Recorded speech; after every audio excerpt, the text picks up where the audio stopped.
JJP ने जो उम्मीदवार उतारा है सिर्फ इसलिए उतारा है कि इसके नाम पे अजय सिंह लोगों से पैसे इकट्ठे कर रहा है। हरियाणा विधानसभा में नेता प्रतिपक्ष अभय सिंह चौटाला ने जींद विधानसभा उपचुनाव में अप्रत्याशित रूप से उमेद सिंह रेडू को अपना उम्मीदवार बनाया है।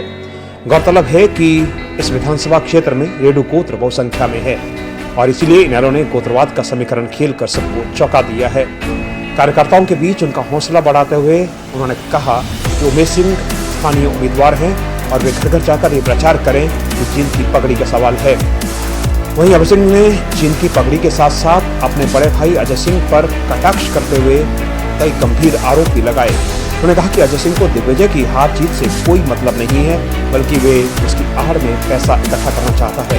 तो लड़ाई सीधी है, लोगों के बीच में खुल करके एक बात दो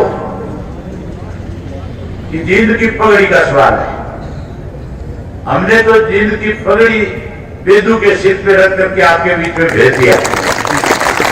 ये बैरू के जो है बाहर से चल करके तो केवल स्वार्थी हैं, दाव लगाने वाले हैं। मैं खुल के एक बात कह सकता हूं, मुझे संकोच नहीं है ये कहने में कि जेजेपी ने जो उम्मीदवार उतारा है सिर्फ इसलिए उतारा है कि इसके नाम पे अजय सिंह लोगों से पैसे इकट्ठे कर रहा है। ये कहेगा कि दिग्विजय को चुनाव लड़ा रहा हूं और वहां बहुत पैसे खर्च हो रहे हैं, ये इसको जिताने के लिए नहीं, विधानसभा में भेजने के लिए नहीं, सिर्फ पैसे इकट्ठे करने के लिए चुनाव में आया। उन्होंने कांग्रेस उम्मीदवार रणदीप सुरजेवाला को भी कटघरे में खड़ा करते हुए कहा कि रणदीप ने कैथल से विधायक होते हुए भी कभी जनता की आवाज को विधानसभा में नहीं उठाया। उन्होंने कहा कि रिकॉर्ड गवाह है कि वे विधानसभा की कार्यवाही में कभी हिस्सा नहीं लेते, बल्कि हर महीने तनख्वाह लेने के लिए विधानसभा में जरूर आते हैं। ये भी जो है ना, दूसरा जो है सुरजेवाला को चुनाव में आने की जरूरत नहीं थी, वो तो विधानसभा का सदस्य था। ऐसा विधानसभा का सदस्य था, आपको सुनकर के हैरानी होगी, विधानसभा की 73 सीटिंग हुई। 73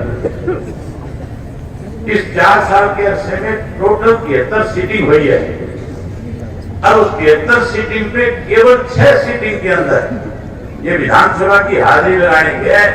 इसने कभी हरियाणा प्रदेश के लोगों की चिंता व्यक्त करने के लिए विधानसभा में जाकर के कोई बात नहीं की। ना इसने अपने हल्के की बात करी, ना जिले की करी, ना प्रदेश की करी। ये तो केवल और केवल तनख्वाह लेने जाता था, तनख्वाह लेकर के आ जाता था। ये भी कहीं ना कहीं कोई ना कोई पैसों के जुगाड़ में लगा हुआ है, इसने भी कोई ना कोई इकट्ठे करने होंगे, इसलिए आया है। वहीं ओम प्रकाश चौटाला की बात करते हुए उन्होंने कहा कि चौटाला साहब को कार्यकर्ता जान से भी ज्यादा प्यारे हैं। हमारी पार्टी में तो चौधरी ओम प्रकाश चौटाला ने हमेशा एक बात कही कि मेरा कार्यकर्ता पार्टी का मुझे मेरी जान से भी ज्यादा प्यारा है। चौधरी देवीलाल ने भी हमेशा साधारण कार्यकर्ताओं को टिकट देकर के सक्रिय राजनीति का हिस्सा बनाया, एमएलए बनाया, एमपी बनाया। Subscribe now, then press bell icon. Never miss an update.